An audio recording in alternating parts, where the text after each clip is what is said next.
Donald Trump versus Joe Biden. Republicanos contra democratas. Quem vai vencer as eleições dos Estados Unidos? O resultado pode, de alguma forma, influenciar o Brasil. Para conversar sobre esse assunto, a gente convidou o cientista político Tiago Valenciano. Tudo bem, Tiago? Tudo bom, Elaine? Tudo jóia. Bom, já começaram a olhar os votos, né? Assim, uma hora dessa, a gente vai acompanhar as duas principais notícias do mundo das últimas horas, né? A vitória do São Paulo em cima do Flamengo e essa eleição dos Estados Unidos que pretende e pode ser uma das mais disputadas aí dos últimos anos. O sistema eleitoral dos Estados Unidos não tem a urna eletrônica. Imagina uma eleição dessa no Brasil, né? As pessoas criticam a urna eletrônica no Brasil, agora você imagina uma semana para apurar os votos aqui, como que ia ser. É mais ou menos o que vai durar lá. A questão é que você já tem algumas tendências, né? E o estilo de eleição lá é muito diferente do que a gente está acostumado aqui no Brasil. Por isso que daqui 1 ou 2 dias por aí, no máximo, a gente já tem uma definição quase que completa. Eu estava vendo umas reportagens dizendo que poderia demorar até 16 dias para fechar tudo mesmo, dependendo aí do ritmo de apuração. É possível pelo seguinte, quase 100 milhões de norte-americanos votaram pelas cédulas eleitorais, pelo correio. Então você foi lá, imprimiu a cédula, pegou, mandou pelo correio, aí chega e depois tem que fazer uma conferência da cédula. Então, quer dizer, é um sistema de votação bem demorado, bem trabalhoso, bem antigo, né? Bem arcaico, né? A urna eleitoral é uma invenção brasileira, inclusive, então vai demorar para conseguir apurar tudo isso. Só que pesquisas de boca de urna já podem dar uma tendência mais precisa, ainda que elas tenham errado muito na eleição passada e podem errar nessa por conta desse sistema de votação de cédulas, mas tem alguns estados que a situação já está meio que definida. Então, para quem está assistindo a gente conseguir entender, a votação dos Estados Unidos ela é indireta, né? Ela não é que nem o Brasil, que você vai lá, vota e o peso do voto é o mesmo para todo mundo. O voto meu, da Elaine, vale como de quem está assistindo a gente. O voto sempre tem peso 1. Lá nos Estados Unidos, não. A votação ela é indireta por quê? Quem leva o truco do Estado acaba levando todos os delegados que depois vão votar lá na Assembleia dos Estados Unidos, na Câmara dos Deputados deles, basicamente.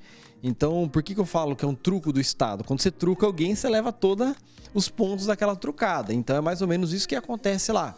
Quem truca no Estado e ganha assim, 50% mais 1 dos votos no Estado, leva todos os delegados do Estado. Você não tem umas peças divididas para 50% para cada um. Quem ganha o Estado, leva tudo. E aí, por isso que alguns estados já são consolidados em relação aos votos dos democratas e dos republicanos. Fica a dúvida ali naqueles estados mais voláteis, né? O caso da Flórida e da Pensilvânia, que tem se falado muito nos últimos dias. A Flórida, por conta da grande quantidade de latinos que moram lá, inclusive muitos brasileiros moram na Flórida, e na Pensilvânia por conta da crise econômica diante do coronavírus. Então, são esses 2 estados aí que vão ser os fiéis da balança.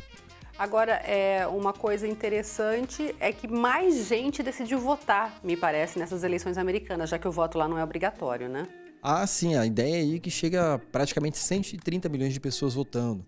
A última já teve um recorde histórico e essa vai ultrapassar esse recorde por conta dessa polarização e dessa relação de amor e ódio entre os republicanos e os democratas. Nos Estados Unidos não tem só esses 2 partidos. A gente acha que só tem 2 partidos lá, mas não, tem partidos regionais, municipais, locais, tem mais candidatos à presidência da República, só que esses são candidatos quase que irrisórios, né? Então eles não fazem nenhuma diferença no processo eleitoral. Então a tendência é que muita gente vote justamente por conta dessa relação passional de amor e ódio. Eu quero que o Biden ganhe, o Trump, enfim. A tendência é que a gente tenha uma eleição muito disputada e bem polarizada, tal qual foi a última em que o Trump acabou sendo o vencedor. E tem ainda uma ameaça do Trump de tentar, e se não ficar bom para ele tentar mexer nisso também, né? Entrar com recursos e etc. Ah, sim, ele tem ameaçado nos últimos dias essa relação, tem falado que, olha, se não der certo o resultado, eu vou apelar e não vai estar certo e tudo mais, mas esse é um discurso de quem não acredita na própria democracia que o elegeu e um discurso de quem está preocupado com uma possível derrota. As últimas pesquisas apontaram uma vitória do Biden, mas eu ainda vejo uma eleição um pouco aberta lá. Não estou acreditando totalmente a vitória para o oposicionista do Trump. Ainda vejo aberta. A eleição passada também dava muita vitória da Hillary, ela ia ganhar a eleição e de última hora o Trump acabou virando. Então é uma eleição muito próxima, né? Muito no lastro ali. Então você não tem um amplo vencedor ou um vencedor que já apareceu nas pesquisas muito à frente, ainda que o Biden tenha aparecido bem mais à frente que o Trump. Então eu vejo uma eleição um pouco aberta, ainda não está totalmente fechada. Ainda mais por conta dessa votação pelo correio. Você não consegue mensurar ali o calor da hora, o contato das pessoas. Enfim, a campanha, tal qual no Brasil foi atrapalhada pelo coronavírus, lá também. Ainda que muita gente continuou frequentando o comício, aquelas reuniões partidárias imensas que tem nos Estados Unidos e tudo mais, ainda assim ela foi um pouco atrapalhada, sim. Bom, vamos ser agora mais objetivos. Se o Trump ganhar, não muda muita coisa para o Brasil.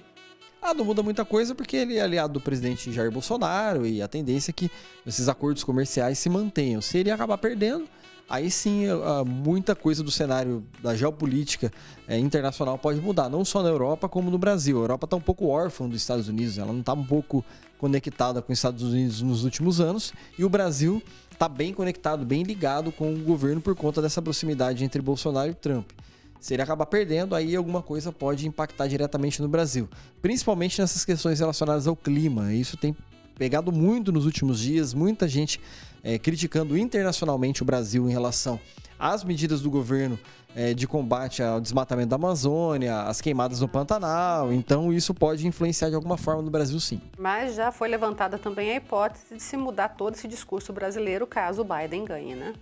É possível, né? Porque a capacidade que os Estados Unidos têm de governar o mundo é gigantesca, então não tem como você ir contra a corrente. Então é possível que isso aconteça também, até porque o Jair Bolsonaro tem se mostrado aí um pouco mais flexível em relação a algumas das suas posições. Mudou a liderança do governo, compôs com outros partidos, fez algumas concessões, assumiu um pouco mais o protagonismo do governo, deixou alguns ministros de lado, então é possível que isso possa acontecer também.